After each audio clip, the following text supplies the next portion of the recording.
Hello everyone, welcome back to yet another episode from the Multi-Tools and Blades channel. We have another battle here between the Leatherman and Victorinox. Today we are looking at the Leatherman Charge TTi and the Victorinox Swisstool Spirit. Now, while we recently did a similar comparison with the Surge and the normal Swisstool, I would regard these two as being the culmination of what Leatherman and Victorinox have to offer. And the reason for this claim is because both of these tools come with every accessory that is possible for these two.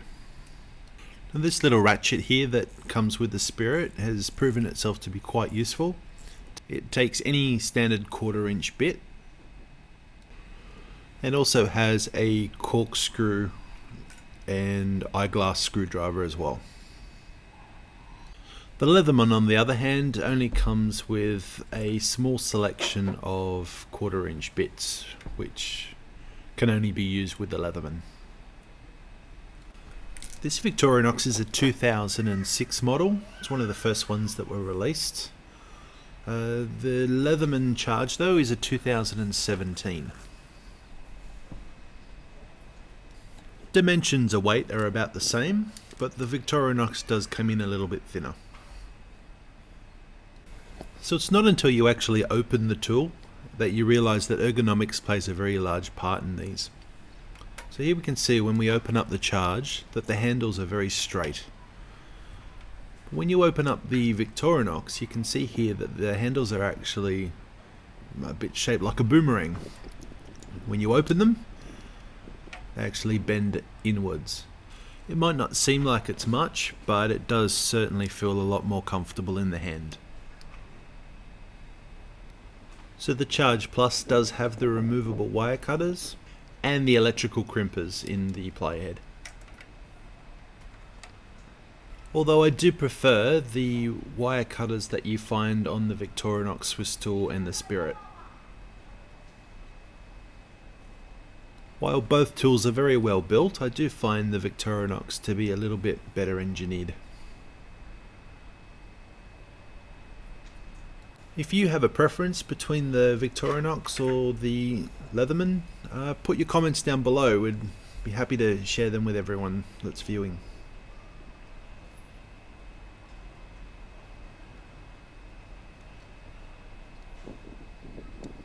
Alright, let's have a look at some of the inside tools.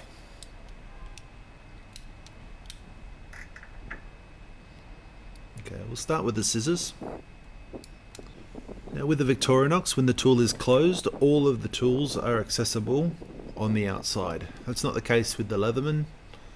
You have to open up the pliers to get to the scissors. I like the scissors on the Victorinox better. They're larger than what you would find on a normal 91mm Victorinox. They do a very good job.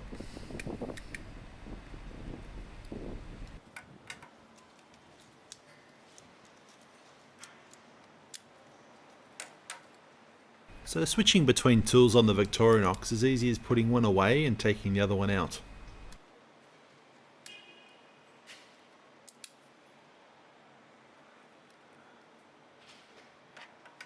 With the Leatherman though, it's a lot more involved, having to open up the tools and such. Apologies, but I keep forgetting to put back the Phillips bits into these tools.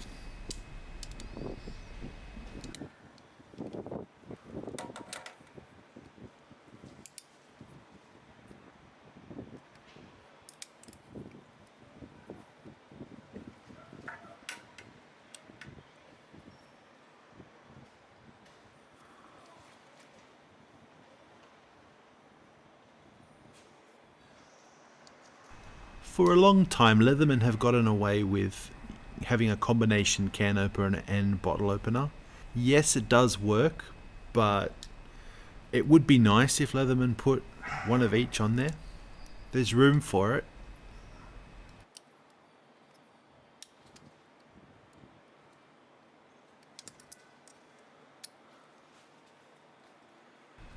You can see here that Victorinox does a good job of that.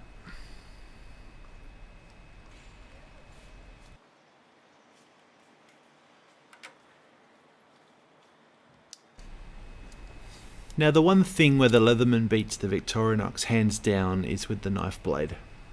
So the Leatherman has two knife blades. You've obviously got the S30V steel plain blade, and then you've also got the serrated blade as well, separately. Victorinox have done something very weird with their knife blade here. It is only a serrated with a very small portion that is a fine blade, and as you can see here, it's, well, I don't know what it is. Is it a butter knife? It's really weird.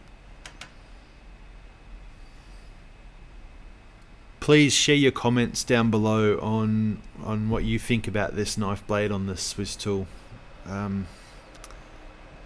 It's just weird. I don't know what Victorinox were thinking when they came out with that. On the Leatherman Surge, you've also got that gut hook, and these gut hooks are prone to breaking. There's a lot of warranty claims of those gut hooks breaking off, so use with caution. Leatherman have got a fantastic warranty though, so if you have any problems, you just take it back to Leatherman and they just swap it over with a brand new tool straight from a box.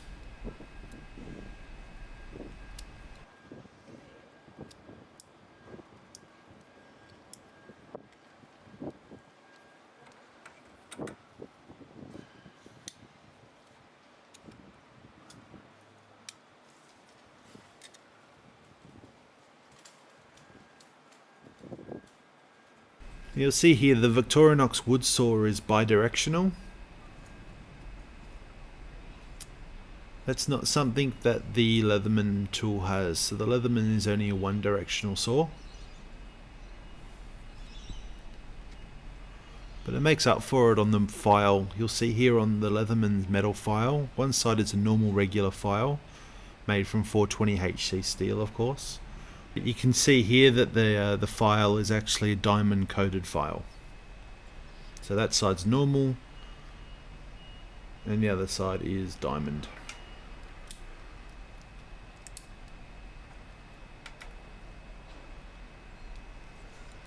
It is worth noting that the file, saw and knife blades on the Leatherman are outside opening, and the blades can be accessed with one hand as well. Well, that's it for the review. I hope you've really enjoyed yourself, and hit that subscribe button if you haven't down below. And if you have any comments, please leave them below. I love to read and respond to all the comments. So enjoy the rest of your day. Cheers.